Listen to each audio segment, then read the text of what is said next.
চলো ঘুরে আসি তারাপীঠ। হঠাৎ করেই দুদিনের ছুটি নিয়ে চলে গেলাম তারাপীঠ। হঠাৎ করেই তৎকালের টিকিট কেটে আমরা 6 জন বন্ধু বান্ধবী আর তাদের ফ্যামিলি নিয়ে চলে গেলাম তারাপীঠের উদ্দেশ্যে। তাও নাকি হোলিতে লম্বা 3 দিনের ছুটি আছে, তো মনে মনে কি ভাবলাম যে চলো ঘুরেই আসা যাক তারাপীঠে।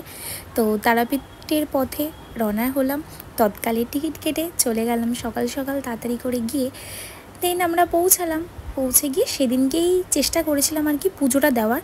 তার কারণ হচ্ছে পরের দিনই আমাদের ব্যাক, কিছু করার নেই, পরের দিন আমাদের ব্যাক করতে হবে, বিকজ তার পরের দিন আমাদের ফের আবার অফিস আছে। তাই আমরা যদিও বা বোলপুর যাইনি, কিন্তু বোলপুর স্টেশনটা যখন আমি ক্রস করছি তখন একটা আলাদাই কেমন একটা ফিল হচ্ছিলো যে কাজ যদি একটু বোলপুরটা যেতে পারতাম বা বোলপুর স্টেশনটায় নেমে একটুখানি শান্তিনিকেতনটা ঘুরে যদি আমি ফের যেতে পারতাম তারাপীঠটা, একটা আলাদাই শান্তি লাগতো।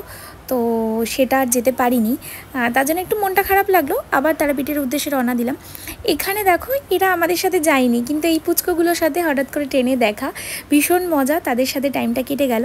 আর তার সাথে তো শান্তিনিকেতন ক্রস করলে বাউল গান, যেতে যেতে হোটেলও চলে গেলাম। আমরা নিয়েছিলাম হোটেল জেপি, যেটা তারাপীঠে নতুনই ওপেনিং হয়েছে। যদিও হোলি ছিল, হোলি দিয়ে সুন্দর করে রং দিয়ে ওয়েলকাম ড্রিঙ্কস দিয়ে আমাদেরকে ওয়েলকাম করা হলো হোটেলে। দেন আমরা দেরি না করে ফ্রেশ হয়ে চটজলদি চলে গেলাম মায়ের ডাকে, মায়ের কাছে পৌঁছাতে। দেন মায়ের কাছে পুজো দিতে চলে গেলাম। প্রচণ্ডই বিধ্বস্ত লাগছিল। তো পুজো যেটা আমি করতে গেছি সেটা পুজোটা দিয়ে একটা আলাদাই শান্তি। যদিও বা প্রচুর ভিড় ছিল, প্রচণ্ড ক্রাউড, আর সেরমভাবে আমাদেরকে বেশি একটা লাইন ফাইন দিতে হয়নি, যেহেতু ওখানে একটু চেনা জানা লোক ছিল তো তারাপীঠে, তার জন্য আমাদের পুজোটা তাড়াতাড়ি হয়ে গেছিলো। হয়ে যাওয়ার পর আমরা বেশ ওখান থেকে পুজো টুজো দিয়ে চলে এলাম হোটেলের উদ্দেশ্যে।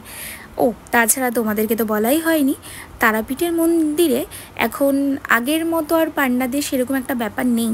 আগে যেরকম একটা টাকার ব্যাপার ছিল যে এই পান্ডাকে এত টাকা দিতে হবে, অত টাকা দিতে হবে পুজোর তাড়াতাড়ি, ওটা আর নেই। এখন একটা টোকেন সিস্টেম করা হয়েছে, যেটা করে তুমি ভিআইপির মতো পুজো দিতে পারো।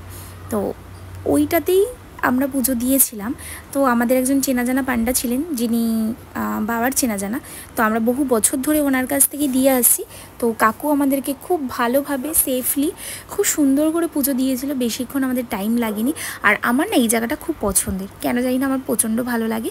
আর এখানে আরতি করে এই মানে সামনেটাতে আর মায়ের দর্শনটাতে আমার একটা আলাদাই শান্তি লাগে। সব কিছু কমপ্লিট করে ফের আবার আমরা হোটেলে চলে এলাম, একটু হোলি টোলি খেলে রুমে চলে গেলাম, কারণ রুমের মধ্যে তো হোলি খেলতে